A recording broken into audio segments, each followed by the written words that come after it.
What's going on, guys? Right now it's well, it just turned 12 o'clock 20 seconds ago, and I'm still here at the shop. And since I can't do a live stream for y'all, I was planning on doing one tomorrow morning, and I still might. I figured that I would do just a quick video. There's not going to be any editing, or very little editing I should say. And what I'm doing is I'm putting this recumbent together for a customer that bought it. And you know, I've sold 5 of these in a week. I haven't sold 5 of these in a year, but in a week sold 5 of them. So that's been pretty good for us. But what I thought I'd do is I've always told people that they should do a TV show with bike shops, and that's just because, in my opinion, there are some funny stories out of bike shops, and I figured that I would tell you one of these stories. Now, this one doesn't happen inside of the shop, but it does happen with one of the guys I used to work with, and we'll call him Grant, okay? And we had Grant come by my house, or actually I should say my roommate's house. I was renting a room from him at the time, and it was the 4th of July, I do remember that, and we had several people over. We had my then girlfriend, now wife, over. We had Grant's sister. My roommate was there, and this guy, you know, good buddy. Although I haven't seen him in a while, he's kind of gone, you know, having his own life. He's in the military.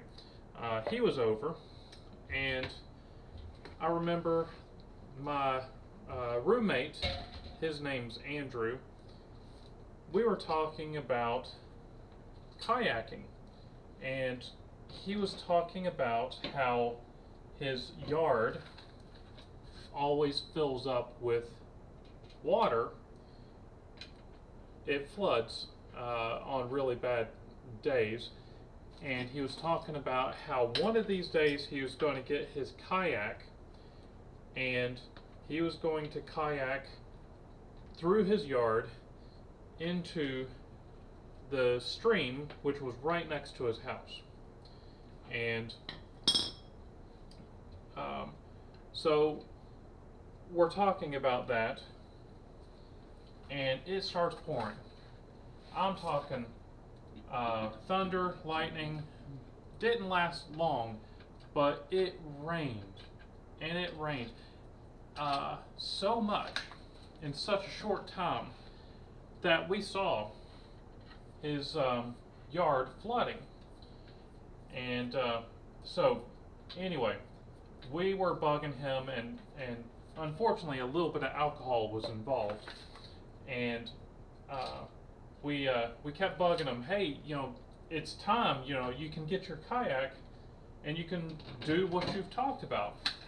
And I remember he had his drink in his hand, and he was like, I'll do it, you know, very dramatic. So we quickly got the kayak out, and he went out, and sure enough, it filled up his backyard, and the stream that was next to his house turned into a river. And he kayaked around for a little bit, and the streets out in front of his house flooded as well. So he you know, quickly we took the kayak around front, and we tried kayaking, and that didn't last for very long. So Grant was telling Andrew that, let me do it, let me do it. And Andrew was saying, I don't know, this could be kind of dangerous. And Grant was like, I can do it, trust me. So Andrew was like, okay, all right. And Grant got his vest on, and he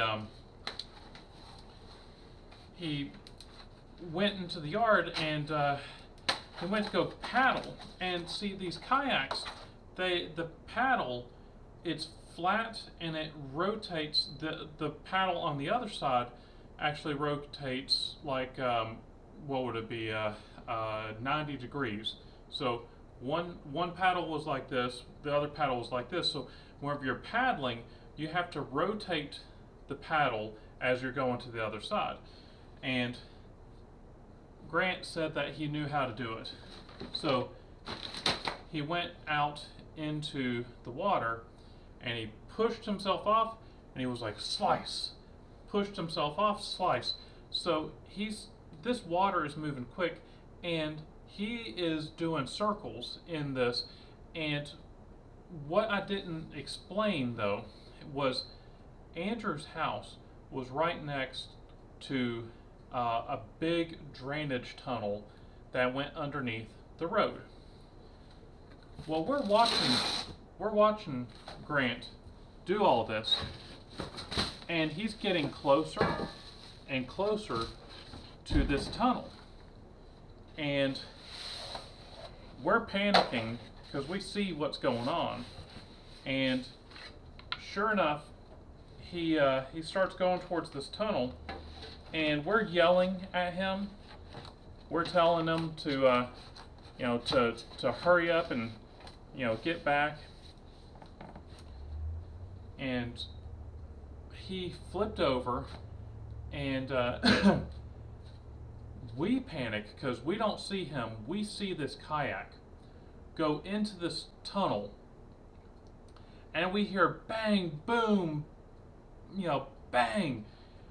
We run across the street, and you see this water just arcing out of this tunnel. And we never saw this kayak, but we heard bang, boom, and then nothing. And we're freaking out, and we're looking at this water, and I'll be darned if Grant didn't come up behind us. It was like something off of an Indiana Jones movie where he's just looking at the water and just shaking his head, and we were like, holy cow, we thought you were dead. And well, he wasn't dead, but Andrew was a little upset because he told Grant that never let go of the paddle, because this was one of those expensive carbon fiber paddles. And Andrew was glad he wasn't dead, but he was still a little upset.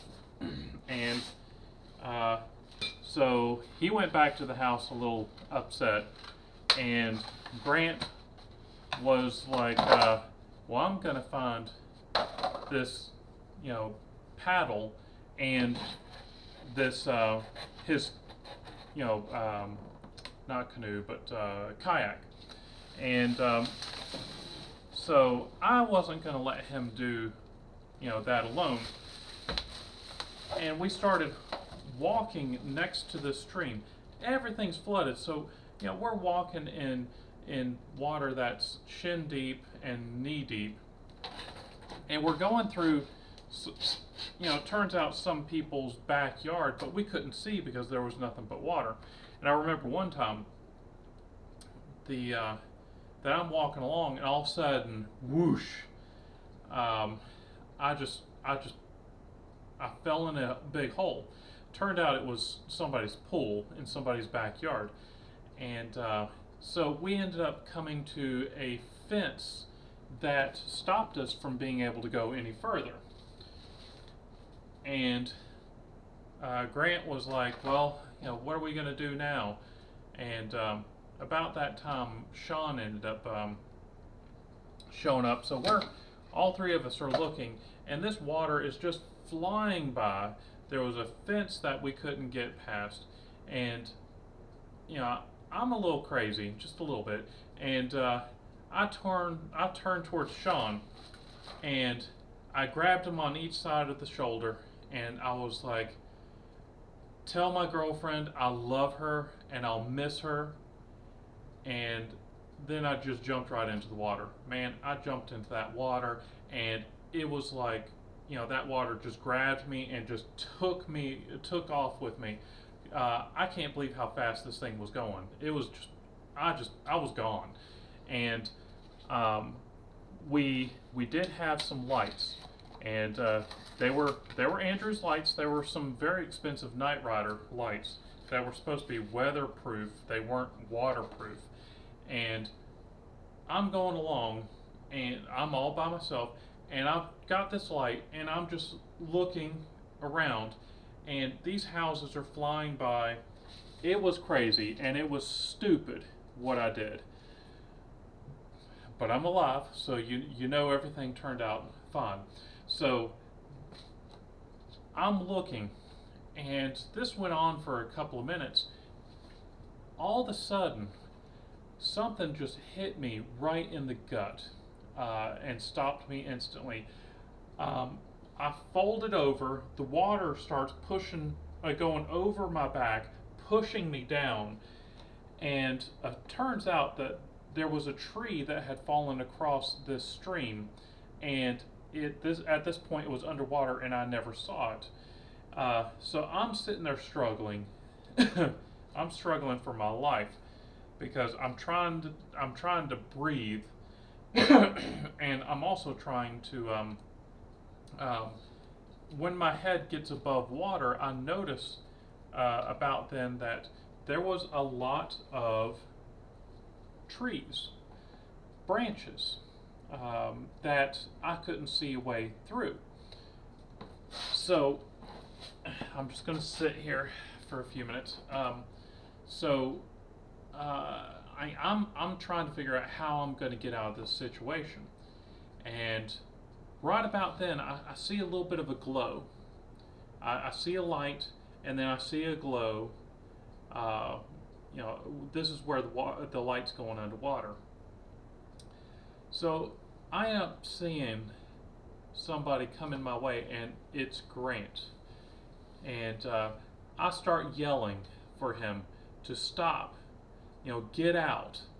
And this light is coming towards me very, very fast. So I'm yelling, "Stop, get out." And I hear him faintly, I hear him going, "What?" And I hear "what" a second time. And then he's there. He ends up hitting that tree that was underwater. And I see his legs go up as he's flipping over the log, because the water is just carrying him over. I end up, I'm kind of straddling this tree, very much like I'm straddling this recumbent right here. One leg on one side, one on the other. I'm just leaning over. The water's trying to push me. So what I did was I end up, grabbing Grant, and I'm holding on to him. He pulls me off the log. I've got a arm grip on this tree, and so I'm holding on. I'm trying to keep both of us alive, and this was going on for several seconds. It could have been a minute. It could have been a little bit longer, and I noticed that Grant is, I've been struggling just holding on to him, but I realized that I haven't seen his face. So I pull him up, which starts to push me underwater, and right whenever his head got above water, he was like, taking a deep breath, and I was like, "Breathe!" And he was like, gets another breath, and I was like, "Are you good?" And he's like, yeah. And I was like, good. And because I'm struggling, so I have to end up letting my arm rest a little bit. He goes back underwater, and I'm trying to figure out this situation. I'm trying to hold on to him. I'm trying to hold on to this branch. I'm hearing this horrible noise at this point. It sounded like when a tub is draining, a little gurgling and a little sucking, and it's this horrible sound, and I don't know what's going on. So, another 30 seconds, a minute, who knows? I mean, this was something that this was life or death. So I pull him back up again, and again he's like, because he'd been underwater for so long, and I let him get a couple of breaths again, and I have to let him down because it was such a struggle, and again, trying to figure out a situation, and this about this point, I end up, Grant, his face is almost to the surface of the water, and every once in a while I'd see his lips, get a little bit of air, and just he could, he was just right there, and every once in a while those lips would get above water, and get a little bit of a breath, and so then, I try a different tactic. I actually pull him towards me, and he ends up grabbing me, and he starts clawing me. I mean, I'm talking to this guy. His fingernails were scratching into my body as he was sitting there scrambling over my body, and he ends up crawling over my back and over my head. And about then, I noticed that this guy is buck naked. Okay, the water was going so fast it ripped his clothes off. This guy didn't have a bit of clothing on his body, and he's crawling over me, and it's like I have seen things that I cannot unsee. Uh, so so we finally, he's perched up onto this tree, and we start to scamper, or not scamper, but we're pulling ourselves to the side of the stream. And I'm sorry, this is kind of a long story. So we finally get to the side of this river, and we crawl out, and Grant, he is butt naked, and he doesn't care because he is just so pumped that he was alive that he just didn't care that he had no clothes. He was just happy. I think he even did a little bit of a dance. And we're looking around. We're trying to figure out where we are. And we've got these lights. And thankfully, Grant had that Night Rider. It had a Velcro strap on there. Well, that light was Velcroed to his wrist, so he didn't lose the light. That was another $400 if he lost that light. So we're trying to assess, what's going on. So we're looking back at the river, and what do you know? We see this big whirlpool. This water is just swirling around, okay? And what do we see going around this whirlpool? But we see that carbon fiber paddle that he had let go, who knows how long, down the ways. And Grant, he was like, I've got to get this. I don't want Andrew to be mad at me. And there was a branch that was going across the water, and he started to. There was a branch above him, and then he was standing on another branch, and he started to shimmy across, and this paddle was just right below that branch, and circling that whirlpool, and we also noticed that there's this purple thing, kind of this little nose sticking up. Well, that kayak had been sucked down into the whirlpool and it kind of got stuck. So that kayak was right there in the whirlpool, and along with the paddle. It was nuts. And y'all might not be finding this story that interesting, but I'm telling you, living through this was crazy. The coincidences, and just it's amazing that I'm still here.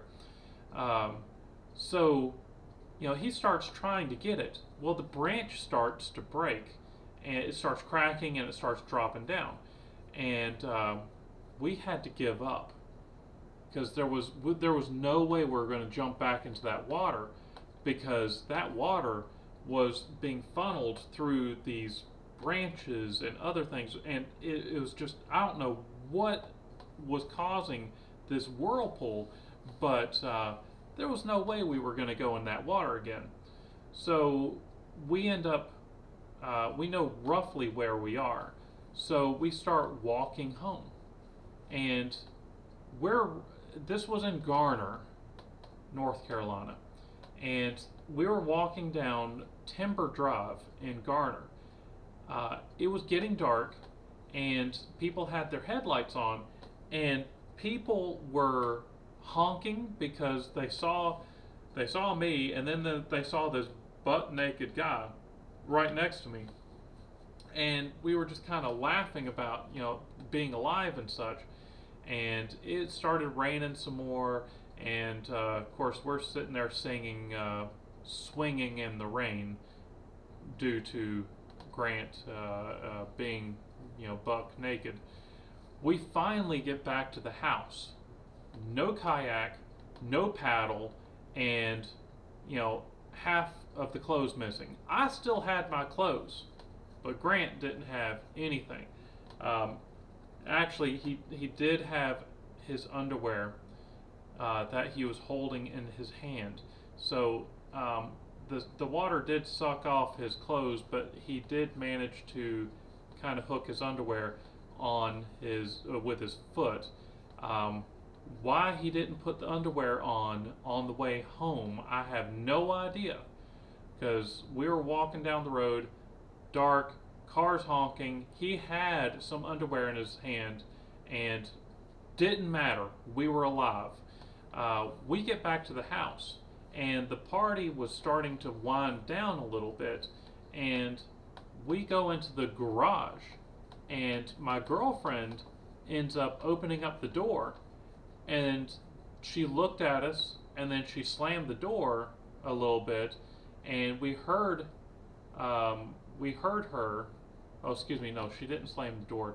She started to close the door, and then she was like, Grant, why are you naked?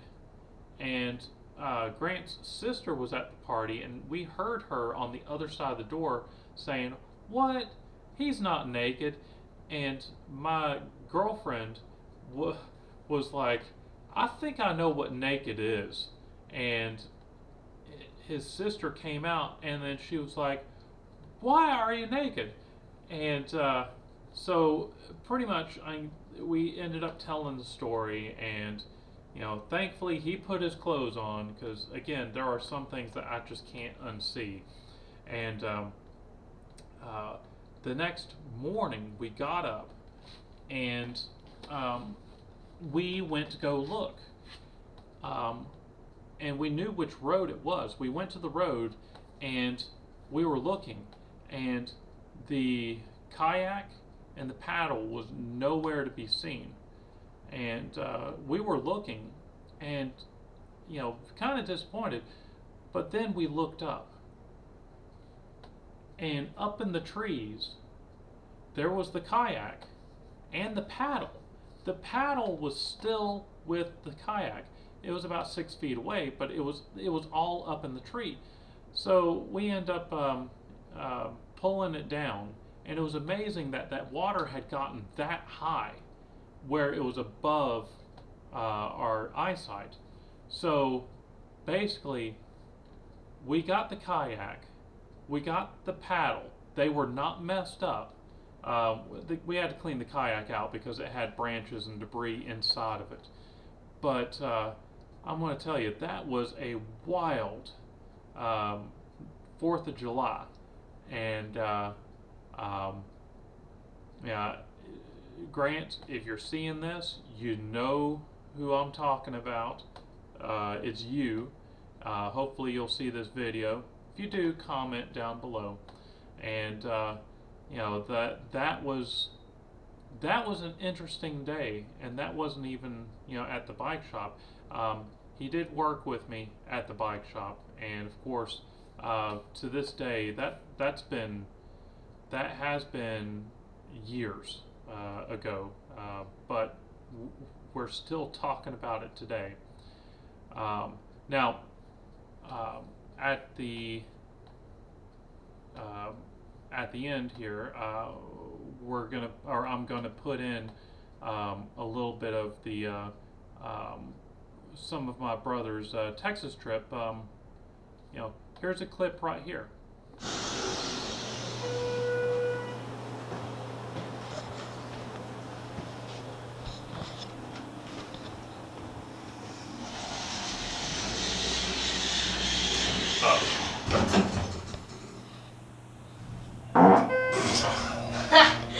Oh my. Oh no. Oh no. I'm not gonna fall for that. Oh Dude, no. You are a jerk. You are a jerk. Ah. Ah. I don't smell anything. He did it. That guy, right there. He Holding did the it. camera.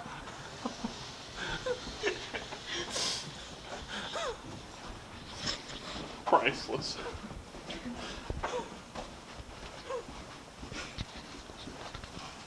I hate you. Well, guys, anyway, I appreciate you watching this video. I hope it made some of y'all laugh. Wow, it is 12:26. I have been talking for a while, so you know what? I need to get this thing built, and so I can get home and get some sleep. But anyway, guys, I hope y'all are taking care of yourself.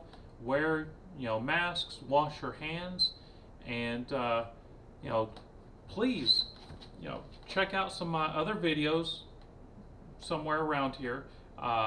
Please subscribe, give me a thumbs up, and I will see you in the next video. Hopefully I'll be able to get some of those other videos up and promising done. But y'all have a good day. Thanks.